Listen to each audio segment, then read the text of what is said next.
Hi, I'm Dr. Jason J. Campbell, and I want to thank you for taking the time to watch my videos. In this video, I'm continuing my analysis into Nietzsche's Will to Power. Specifically, we'll be looking at section 7.1 in the notes. So, with that, let's begin. This is Will to Power, and this is section 7.1, and it covers notes 87 to 116. Okay. As I said in the last video series, a lot of what I'll be discussing nearing the end, and a lot of what Nietzsche himself discusses nearing the end of Will to Power, is an analysis into the notion of progress. When we're talking about progress, what is it that we're talking about? And what we're going to see in this video, in part, at least its introductory phase, is a sense in what progress means, right? Specifically, the idea of what progress means with respect to and in terms of the history of European nihilism, right? We know now very simply, because we've said it a billion times throughout this video series, that European nihilism unfolds as Nietzsche would say, a contamination or an infestation of Christian moral ideology. Christian value systems have infused Christian ideology within everything, right? And how various disciplines, science primarily, has attempted to free itself from the Christian influence. And not only has Christian ideology influenced all these various disciplines, but that the two hallmark institutions of morality and religion have been used to make the European man or woman, European person, him or herself, discouraged and pessimistic, and how this pessimism is problematic. So we have to try and make sense of the notion of progress in that sense. It's not this sort of cookie-cutter notion of progress, and that's what I love about Nietzsche, right? It's never simple. Which is, you know, when you've been doing this as long as I've been doing this, and I haven't really, it sounds like I've been doing it a while, but it feels like I've been doing it even longer. You sort of come to recognize the beauty in complicating things that you would otherwise take for granted. The notion of progress. How trivial a concept that is. Progress is stuff that goes forward. We move forward in time. History progresses forward, and so on. Nietzsche's like, with respect to our understanding of progress in terms of its relationship to the history of European nihilism, it's absolutely anything but simple to make sense of what progress is. So again, notes 87 through 116. Some of this is redundant, and I'll go over rather quickly the redundant stuff. The stuff with respect to highest moral values collapsing on themselves and so on. We've done that time and time again, and the point is not to belabor the point. So the parts that that are here that I feel like I can go over quickly, I will. The parts that I need to spend more time on, I will.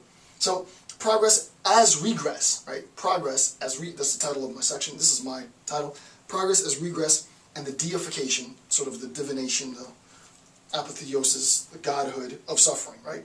So progress as regress and the deification of suffering. I'll just put progress as regress.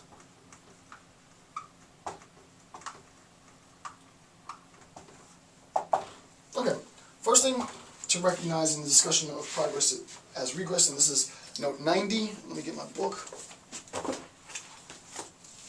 Note 90. Okay. Note 90, progress as regress. Let us quote, let us not be deceived. Time marches forward. Right? So when we initially cursory, right, in a very cursory sense, think of, in a very general sense, think of progress, we think time moves forward, right? And that's, sure, that's obviously true, right? Let us not be deceived. He's not denying the fact. Let's not be deceived. Time moves forward. So, time moves that way, right? Time moves forward.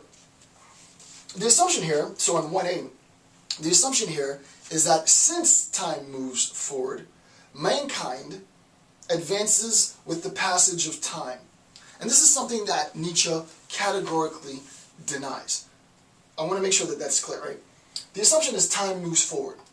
And we recognize that human beings, mankind, and I put mankind in scare quotes because later we'll see he doesn't even believe in this notion, but mankind moves forward as time moves forward.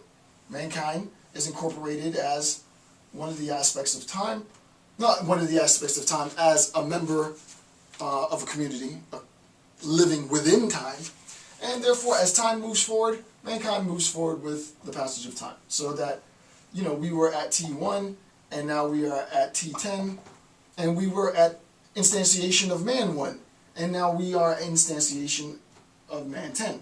That's sort of the idea. So the idea is time moves forward, and we as human beings, and the word that he brings up, is it in this section with civility? I don't want to jump ahead. No, I don't think it's in this section. I'm not sure. No, I don't think it's in this. But he will later. In some of the later passages, he'll talk about the idea of civility, civilization, right? You know, man becomes more civilized, if you will. Man becomes more encultured. Man becomes wiser. And that's not necessarily the case. Time does, in fact, move forward. But it could be the case that we go from a state of affairs of one to a state of affairs where we're moving backwards, right? We've regressed. So that it could be the case, and Nietzsche wants you to see that it is the case, that we move back in time, right?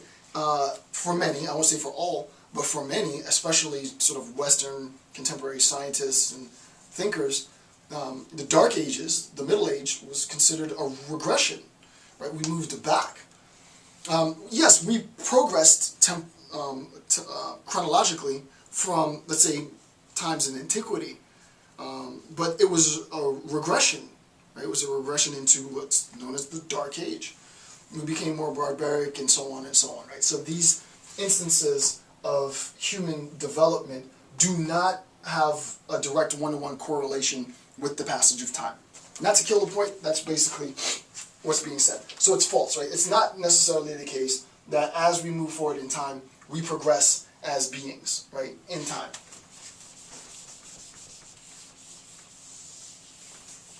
I would argue, and this is just me, completely tangential, doesn't really have anything to do with Nietzsche, but I think it's a fair example.